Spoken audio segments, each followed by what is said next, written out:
Kieran Gillen and Asad Ribic reveal the horrible truth behind the Eternals' resurrection as the group race to stop the machine from being destroyed while also dealing with Thanos. Kieran Gillen reveals pretty much all of what he has been building to over the last 5 issues here, tying it all together with the Toby Robson storyline and the murder mystery storyline in a rather shocking way. The issue is also probably the most action-packed of the 6 issues so far, giving us a really good smattering of Thanos versus Eternal goodness before some really fantastic Eternals heroics as the heroes save the world. I loved how Gillen framed the reveal that the Eternals kill a human every time they are resurrected. Paralleling it with Toby Robson's death with Icarus's rebirth was genius and a bittersweet yet satisfying ending, seeing as that Icarus fulfilled his mission in saving Toby Robson, but it was his rebirth that ended up killing Toby, which is just so sad. This of course leads to a quite big status quo shift, with the ending revealed that the Eternals are turning on their own people in order to break the cycle, and that was really well done since it feeds back into Gillen's original mission statement being that the Eternals don't know what to do now that the Celestials are gone, so they've turned to protecting humans. It also helps move the characters towards being more like their MCU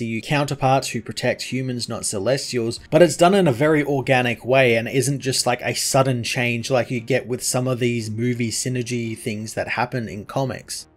Asad Ribic paints Gillen's masterful storyline wonderfully again, giving us some really awesome action-packed battles and 2 incredible pages that depict Icarus' sacrifice in a sad yet very heroic way. Eternals issue 6 finally answered questions we've had since issue 1, tying together everything with a neatly action-packed bow that moves the heroes into a new status quo and into the Thanos Rising event coming up. I'm going to give this issue a 10 out of 10.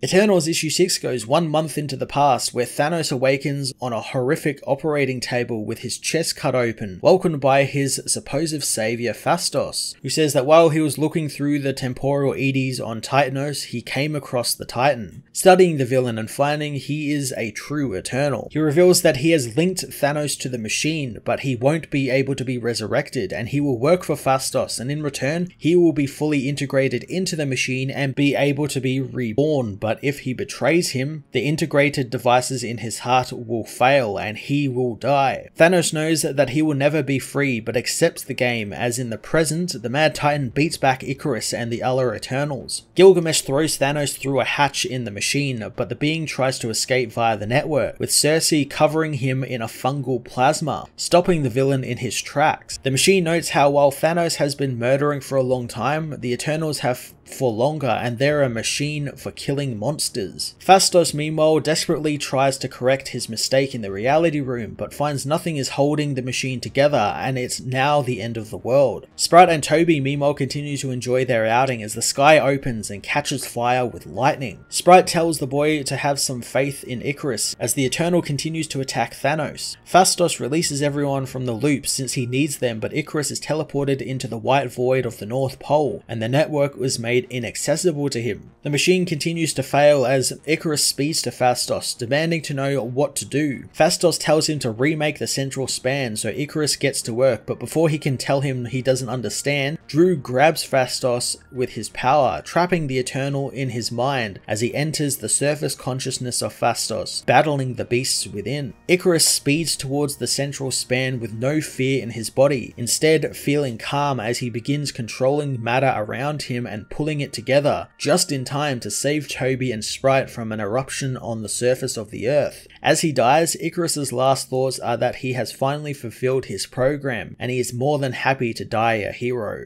The other Eternals confront Phastos, demanding him to destroy Thanos with his devices. Phastos agrees and tries to access the device, but he finds he cannot remember how to shut off the devices. Gilgamesh attacks him as the machine comes back online. Thena wants Icarus brought back immediately, as later, Gilgamesh has broken Phastos, but the man says he was willing to talk before all of this violence. Cersei wants to skip the questioning since something is clearly wrong with him, wanting to put him in exclusion. Phastos knows that he will just be reset, and he did what he did because he feared they would refuse him and they need to listen to him and believe him. Athena wonders what the man means, so he reveals that he was the first Eternal to return this time, and because of that he gained a deeper understanding of life and learned the cost of their immortality. Icarus is soon remade anew, but the machine finds he lacks something, a soul or a life force, so it gets one, awakening Icarus as Tony Robson dies. Phastos says that the Eternals have no purpose since the Earth is protected by a myriad of heroes now, and if they could stop the machine he thought he could end this cycle, but they are trapped and they are killing humans every time they resurrect. Gilgamesh takes this news badly as Icarus returns, being told of the sacrifice humans unwantedly make when an Eternal returns. Grief breaks Icarus as he learns of Toby's death,